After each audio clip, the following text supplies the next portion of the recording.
A big milestone today when it comes to Portland's new form of government. The new mayor and city council members were sworn in.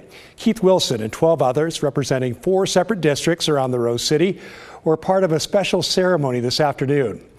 Out with the old, in with the new. It's our big story tonight.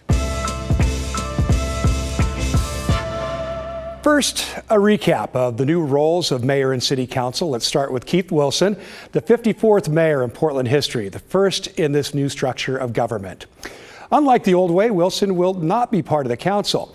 He'll only cast a vote to break a tie if council is deadlocked on something. He will be allowed to introduce new laws, but the council will decide if they pass or not. Mayor Wilson will hire a city administrator who will run the city's day-to-day operations at the mayor's guidance. Wilson will also hire or keep the police chief and city attorney, although all of those hirings require city approval, council approval, I should say. Well, last but certainly not least, he is in charge of drawing up a yearly city budget. His first year in office comes with a budget that has a $27 million hole in it, thanks in large part to low property tax revenue. But before focusing on that, and after being sworn in today, Wilson talked about rebuilding togetherness and the task at hand for new city leadership. Portland has reached a long-awaited moment of transformation and promise.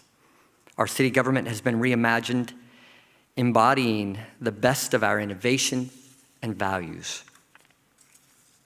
Our new electoral system rewards consensus and bridge building over ideology and division. Our new city council is more diverse and representative than any that came before. By enacting these reforms, Portland made a once-in-generation investment in the future. Now, it's time for Portland's new leadership to meet the moment we now face and solve the issues that prevent us from reaching our true potential. Wilson officially takes office on January 1st. Now to the responsibilities of the new city council. They will act sort of like a legislative body setting city policy. They will be far more hands-off when it comes to day-to-day city business. That will be up to the new city administrator and their deputies. Council will pick a president to run meetings and decide which topics or ordinances will be discussed and when. Now, council meetings, they're going to be held on the first Wednesday of the month at 9:30 in the morning and the third Wednesday starting at 6 p.m. Those days and times can be changed once they're up and running. Well, council will host its first meeting and elect a council president on January 2nd. Now, we enjoy deep dives here on the story, but we are not going to play you 12 different sound bites from each new councilor. We picked one from each district instead, covering a variety of topics. There are all kinds of issues facing these 4 chunks of Portland, and the idea of having 3 people from each district is really meant to address equity concerns in the city and give neighborhoods a stronger voice at the table. That is a theme for many out east in District 1.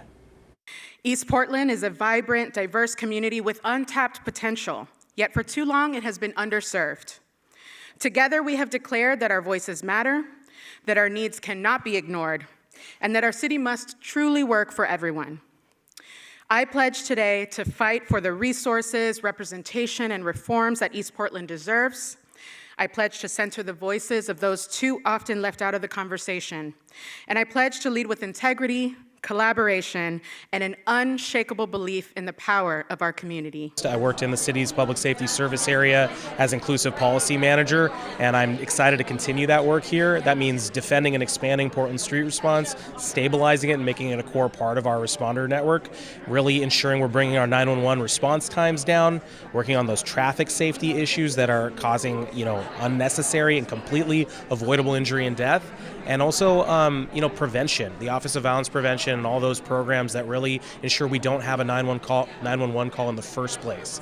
People will be rushing us to make decisions. Power brokers will be pressuring us to establish certain systems because they're accustomed to a certain kind of access.